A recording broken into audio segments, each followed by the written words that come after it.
राहुल ऐसे ही करते रहे तो पीएम मोदी से इस्तीफा करवा ही लेंगे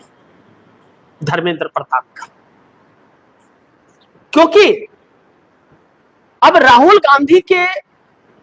योद्धा जो बब्बर शेर राहुल गांधी उसको कहते हैं,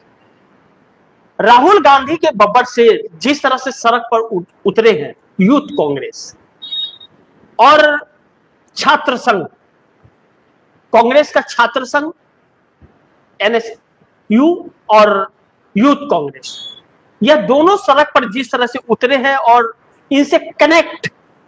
हो रहे हैं वह मजदूर, सरकार के सताए हुए लोग, पेपर लीक के शिकार हुआ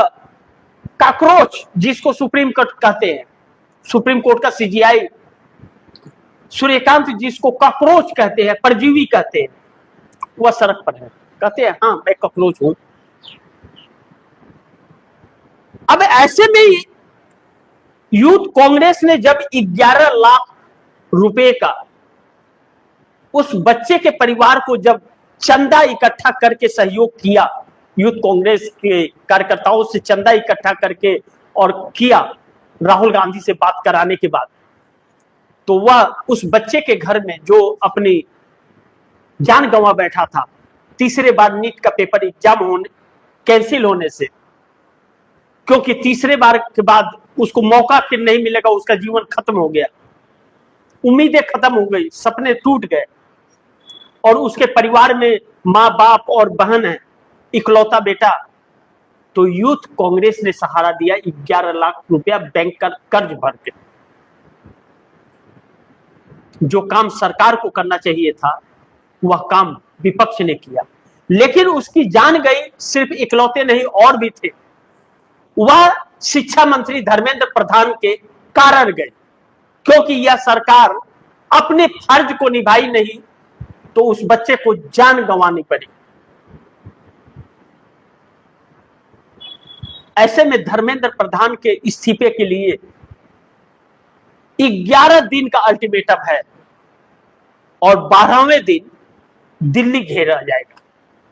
और जब वह लाखों लोग सड़क पर होंगे तो सोचिए कि मोदी के हाल क्या होंगे और स्थितियां क्या उत्पन्न होगी। ऐसे में चंद्रबाबू नायडू भी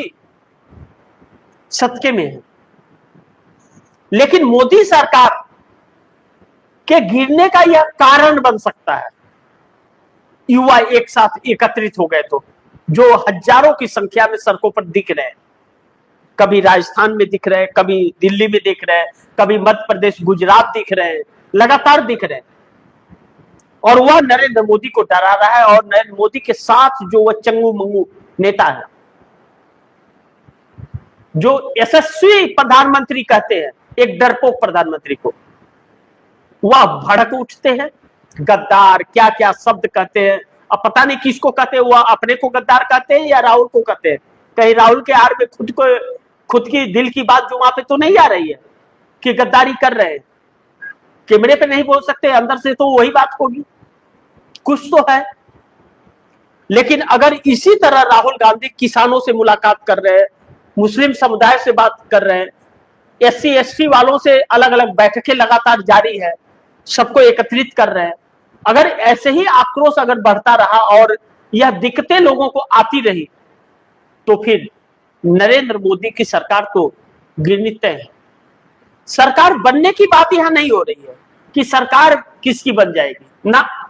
सरकार गिर जाएगी यह बात हो रही है, और सरकार गिरने के लिए मात्र 20 सांसदों की जरूरत है और सरकार बनाने के लिए 40 सांसदों की जरूरत है। तो राहुल गांधी ने सरकार गिरने की बात कही है, सरकार बनने की नहीं, सरकार गिर जाएगी मोदी की, यानी कि 20 सांसद अलग हुए तो मोदी सरकार गई काम से। अब ऐसे में मोदी के लिए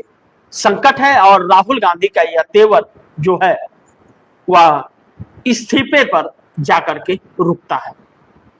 अब फैसला मोदी को करना है कि क्या करेंगे और नहीं करेंगे, आने वाला वक्त बताएगा।